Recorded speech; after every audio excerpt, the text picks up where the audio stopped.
I'm Michelle, and we're going to talk about how I and you can use mindfulness, compassion, and connection to find your inner calm and a little more sanity in your parenting.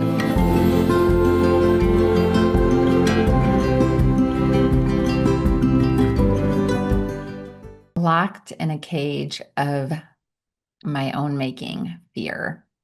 Hi, I'm Michelle, and I help parents who want to parent peacefully, to foster strong relationships with their children, and at times find it very challenging. When my kids were small, I found myself so overwhelmed and burnt out. Not only did I struggle with responding peacefully or playfully, I got caught in an awful yelling pattern, followed by overwhelming shame because yelling was the last thing that I wanted to do. In each episode, I weave in emotionally focused therapy tools as well as what I've learned applying conscious parenting and hand in hand parenting tools in my own family for over 10 years. Now, let's talk about how I and you can use the science of mindfulness and self compassion to find your inner calm and a little more sanity in your parenting. So, locked in a cage of my own making, fear. I want to share a story with you. So, standing in the shade, the beams of sunlight are coming through the canopy of trees. You know that it's really beautiful when that happens, right? Like you see like little pockets of sunlight. And I was trying really hard to find just the right spot so the sunlight wasn't in my eyes. And I could hear children's laughter and giggles and chatter in the background. And three of the children in that canopy of sound were my three children. And they were playing in the forest with their friends to blow off some steam after school. And the moms and I were standing there in a semicircle, catching up, making small talk, and I was quiet, painfully quiet. I listened, I nodded, I'd respond a little bit here and there. And that particular day, a topic of interest came up, and I still couldn't join in. I really wanted to. I wanted to, like, I don't know, share what I knew about it or share my thoughts or something. And I felt locked up. And I was really frustrated with myself. Like, why couldn't I just be myself? I've known these people for years, and I realized that at that moment, the cost of staying quiet, losing myself and not being able to be myself, not showing up genuinely and authentically as me was becoming greater than the potential rejection that I was trying to avoid. And this didn't happen overnight, this whole thing about being super quiet. When I was growing up, I was an extrovert with ADHD, and I would be impulsive and I would cut people off, and I didn't always listen really well, and I was probably annoying a lot of the times. And I remember one of my friends questioning, like, did I ever take anything seriously? And sometimes I would say things impulsively, and then I would feel really stupid after because I don't know, whatever I said didn't make sense or it was incorrect or whatever. And all these experiences combined with depression that I later started to experience led me to getting very quiet and becoming very small because I didn't want to be rejected anymore. I didn't want to be ridiculed. I didn't want to be made fun of. I didn't want those bad experiences to happen. So I just got really small and quiet to avoid feeling stupid and feeling rejected. And I kind of, talked less and less. I stopped being myself and I stopped showing up kind of in a more genuine and authentic way. I would share a version of myself, a carefully curated version that I believed would be accepted, but not the real me, because the real me might get rejected. And On the outside, I probably looked like an introvert, a quiet person who hopefully was a good listener. But in the reality, I'm really extroverted and I really hate standing there silently. It takes a lot of effort, actually. Um, and I think sometimes what takes more effort is to engage in a conversation and like patiently take turns. So I became quiet. And and that day in the forest, I decided that I was done hiding. Like I didn't want it. It was the cost was greater. You know, the cost of losing myself and not being able to be myself and feel comfortable in my own skin was greater than the potential rejection that I was trying to avoid because I didn't even know that it would happen, right? But there was a chance that it could happen. And so I was done trying to be what I thought everyone else wanted me to be, done being quiet. And the reality is everything did not change at once. No. In fact, I'm still changing. I'm still growing. I'm still trying to find ways to be myself. It kind of, I would say, what, 30 years of being getting quiet and small isn't gonna undo in a moment. I would love it if it did. It feels like when some people describe those kind of, it just everything changes at once. But in reality, everything did not change at once for me. It changed inside. I didn't want to do it anymore. But on the outside, it took much more time.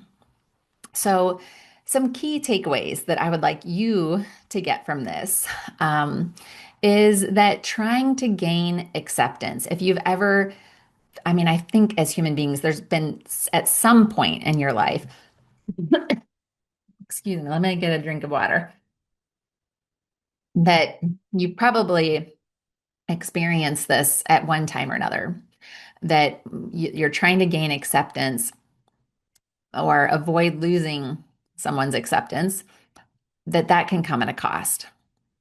Right? This is important kind of important piece of information that we should remember. And the greatest cost could be losing yourself. And you deserve to be yourself, as do I. And the people that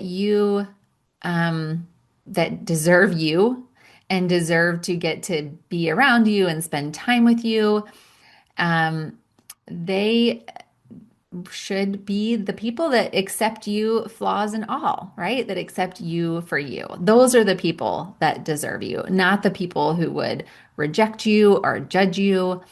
And the thing is, I think Emily Nagoski helped me kind of see this from a different perspective. You don't need many people. You don't need everybody to accept you all the time. Like, that's not possible. Everyone is not going to accept you all the time. But you need at least one, hopefully two or three people that you can be totally 100% you with.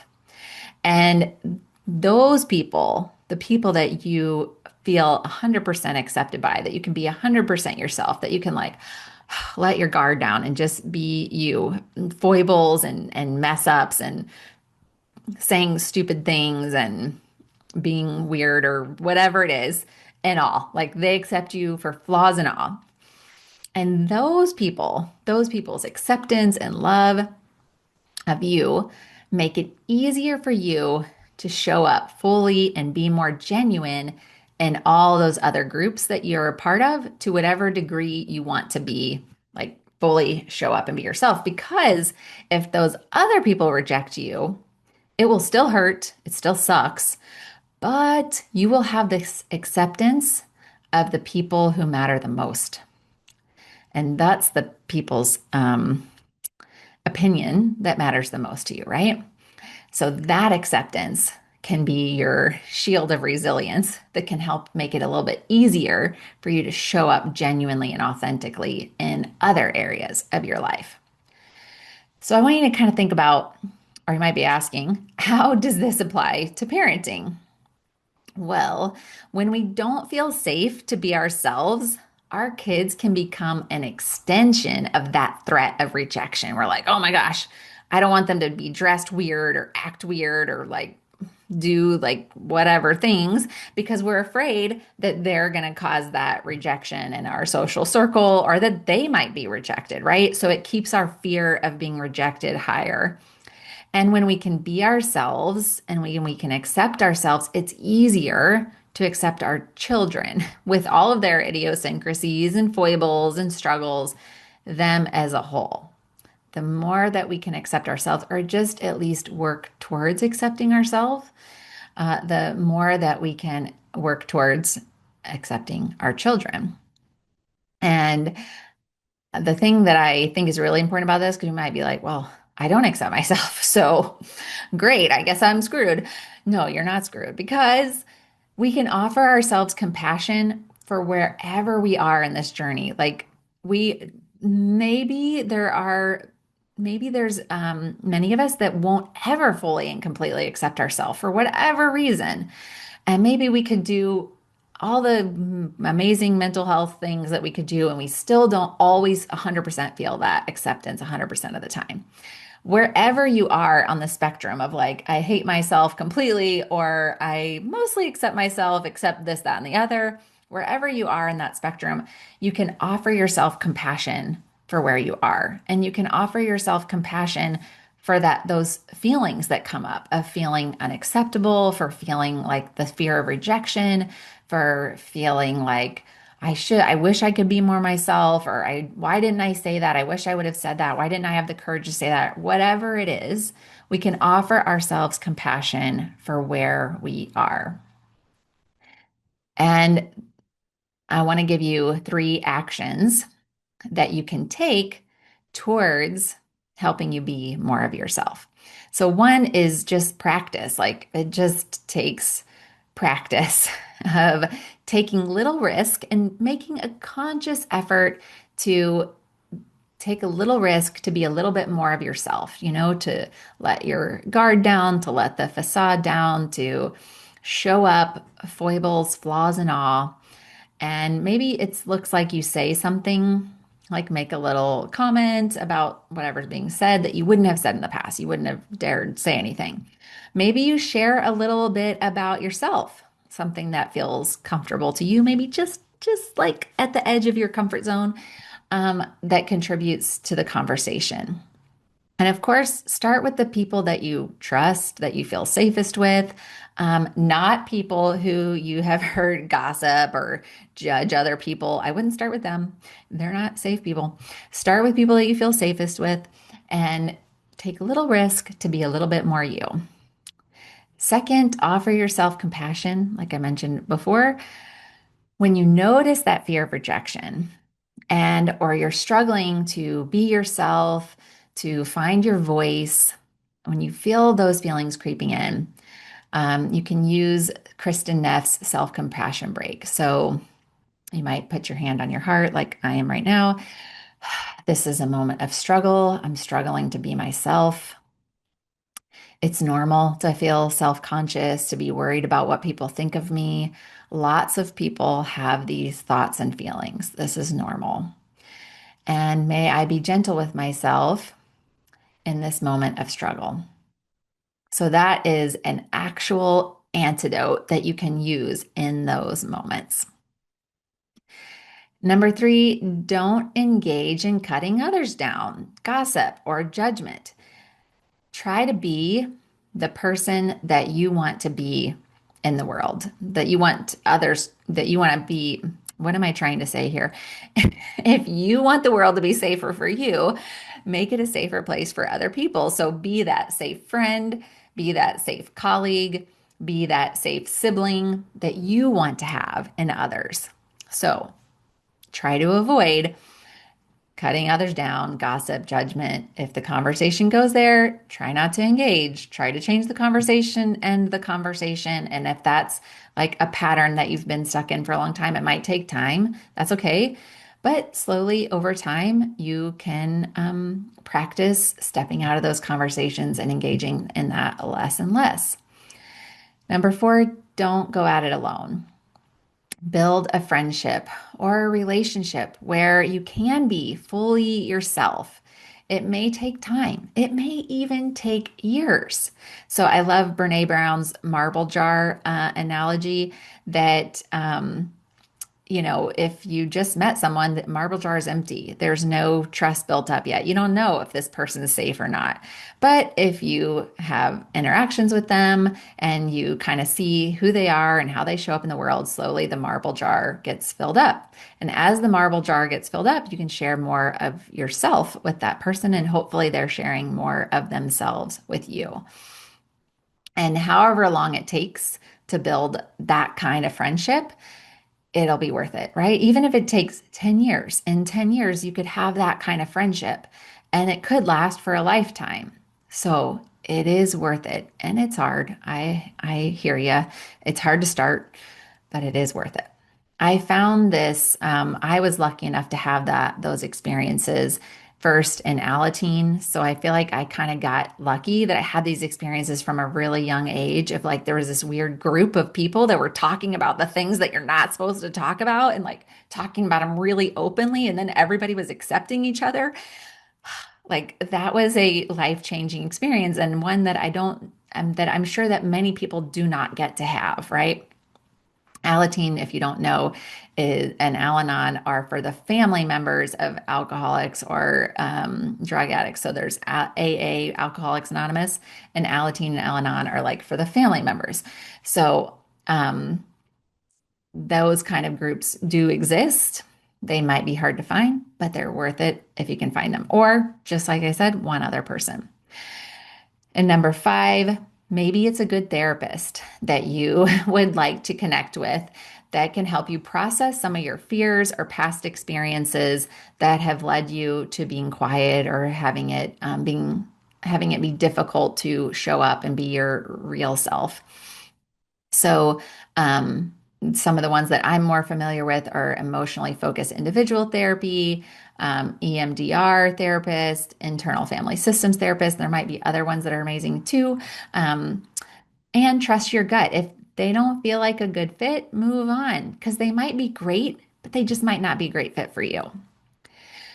And just to remind you, I'm still practicing these things every day. And hopefully, all of us can show up a little bit more authentically and feel a little bit freer to be a little bit more of ourselves every day. Thank you so much for listening.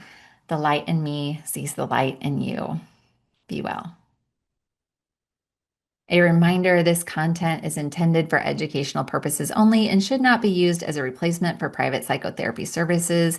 Compassionate Heart Mindful Life does not provide psychotherapy services in any capacity. I am a therapist, but I'm not your therapist, and this is not therapy and should not be a substitute for mental health treatment. If you need mental health treatment, please find a qualified professional in your area. Thanks again for listening.